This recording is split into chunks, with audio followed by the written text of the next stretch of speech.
Hey guys, so we are in this teensy tiny little cottage of a house. It has been super fun to just have some downtime with our family rather than traveling, and I wanted to talk to you about how I keep my cooking supplies condensed down enough that we can keep them in the back of the minivan when we're not using them, and they're easy to access, but they're also super easy to use.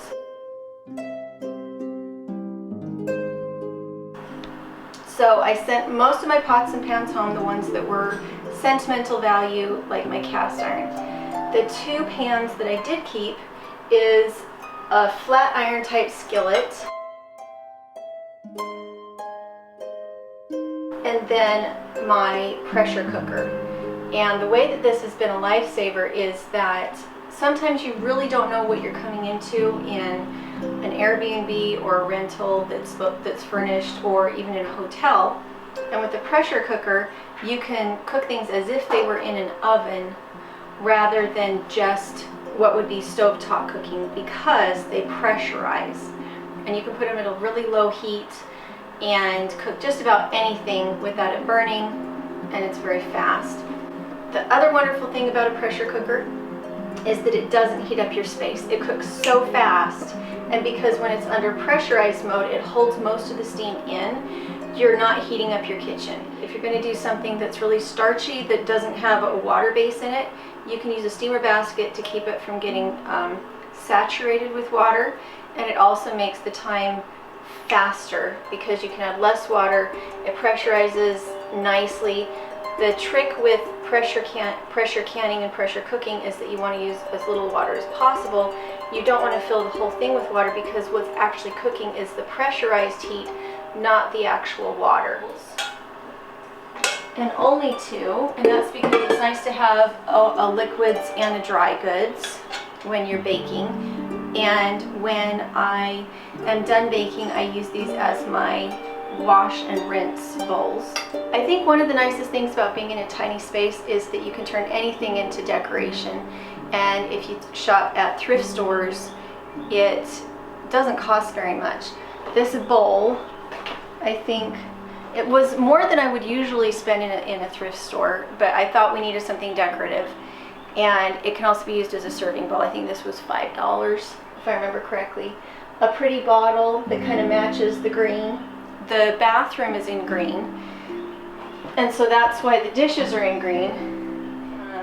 Yeah, most of the drawers don't actually have anything in them, because and it's nice. It's kind of nice because we really do have everything we need, but we don't have anything that causes clutter or that we have to really work around. Okay, so this is the living room. It has a nice carpet on the floor, a nice couch.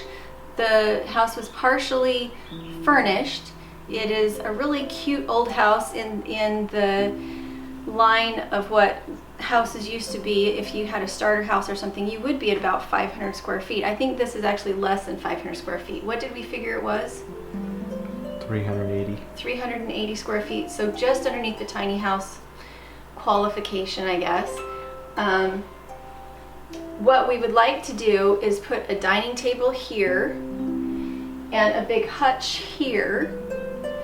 And the reason for that is that there's only one closet, and we do have some blankets that we would like to be able to fold up, and maybe some of the kids' school books we would like to be able to hide a little bit. Right now what you're seeing is that this house is under a little bit of renovation still, and so our stuff is in here as well as some of the owner's tools. So it's not as cute as it will be when there's not tools in here. But it's a nice space. And if you have children and you're in a space like this, it's not a deal killer. Paige sleeps on the couch at night. This is Kaya's fold-out cot bed that we borrowed from the owner. So she just puts her bed out at night and we set her up. And this is their school space. It's just a little coffee table. But these are the boxes that I had all of our books and school supplies in on the trip. And then in front of Paige is their toy box that has all of their crafting supplies and that the kind of thing. chessboard. Yep, and the chessboard. And so they fit under there really nicely.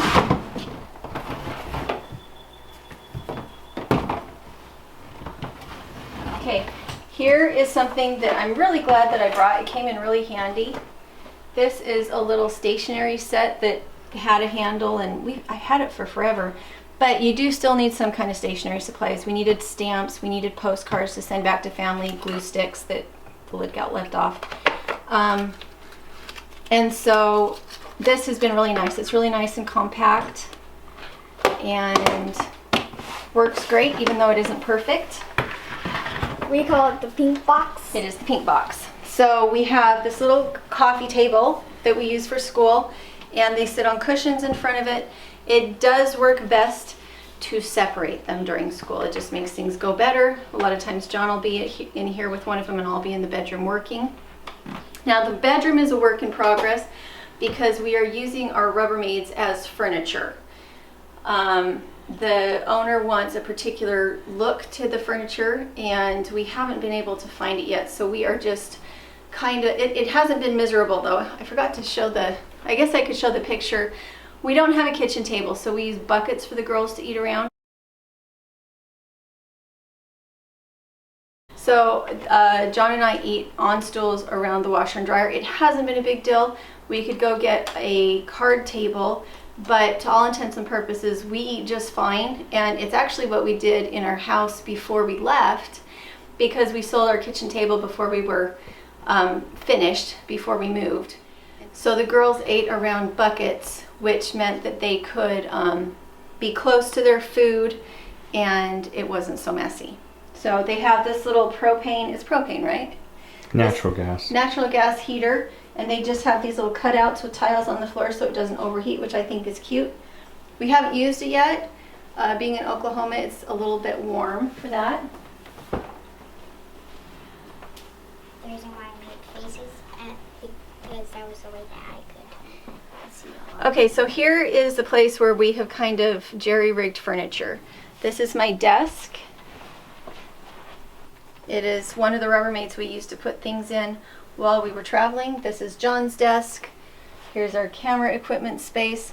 This is the girls' space. This is Kai's sleeping bag. It's hard to stuff it in. And these are the bags and the toys that the girls are allowed. And you can see that Kai is doing her school.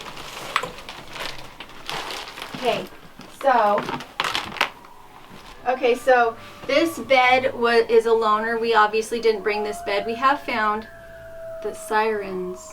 Just pop up every so often. School. It didn't make sense to buy a bed or even really an air mattress because most of the time when we are traveling, we're staying in Airbnbs or we're in a tent or something, and the air mattress takes up a lot of space. So we put down a couple blankets on top of the mattress to give ourselves some buffer between what would have been someone else's mattress. And during the day we store the girls' blankets on our bed plus their pillows, and that way, because we don't have a hutch, it makes it so that we don't have a bunch of blankets and pillows out in the living room, and it's worked just fine. And we didn't bring hangers with us. Usually when we're traveling, we pull our clean clothes out of each of our Rubbermaids where they are segregated so we can find them easily, so we don't use hangers. And we had to go buy hangers while we're here. We didn't get enough, so that's one thing, is when you first get there, make sure to find your essentials so that it's easier to keep things clean once you are established. And that would be one thing, would be hangers. Okay, so this is the bathroom, and the way that we made it work was to bring in baskets. Usually I like to get baskets at Fred Meyer's. They're inexpensive. They have a huge selection. This time we had to use Target because they don't have Fred Meyer's in the area. It is expensive, but it does allow you a lot of different options for storage as you want different options. It means you can use the storage that's already there. One of the ways that I like to do that, we didn't buy them ourselves. The owner bought them because he will obviously keep them. But what I've done in my home is that I'll take cardboard boxes that are the right size, and then I will cover them up in fabric that I found at the secondhand store that was closely resembling each other, so it kind of gave an eclectic look. But here we just went with baskets. And so rather than having dresser drawers or worrying about purchasing something like that, we still use our Rubbermaids. So we have the girls' clothes in bins still in the bottom of the closet. And then we use one of the bins as our dirty clothes. Okay, you can see the girls' clothes are still in bins, so that's all their clothes with the exception of their coats, which are hung up here. And that's dirty clothes. So I love to use Rubbermaids and cardboard boxes to make a space nice. And I do try to get my fabric at secondhand stores. Sometimes you can find some nice vintage pretty fabric.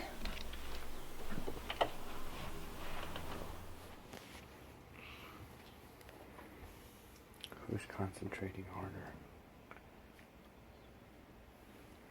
These are our two seamstresses that are making a weaving in bed.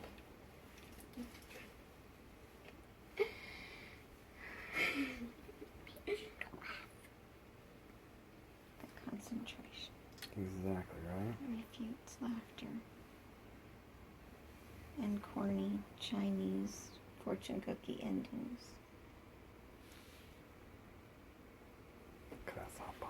Okay, so I don't have an oven. I need to make paleo biscuits, and so that's what I've done. No oven, no heat. So what I did instead was I took my cast iron skillet. Let's see if I can get them to come up. And I put a bowl over them. If I'd had a big cast iron like pot that they could have been in, that would have been much better, but I didn't. And they are just about done, so I put the lid of the bowl as a lid, and I have the heat on medium, but this is what they look like. They rose really, really well. I used buttermilk and the regular recipe, but they're really flaky. They're really good. I know because the part that got wasted, I ate it.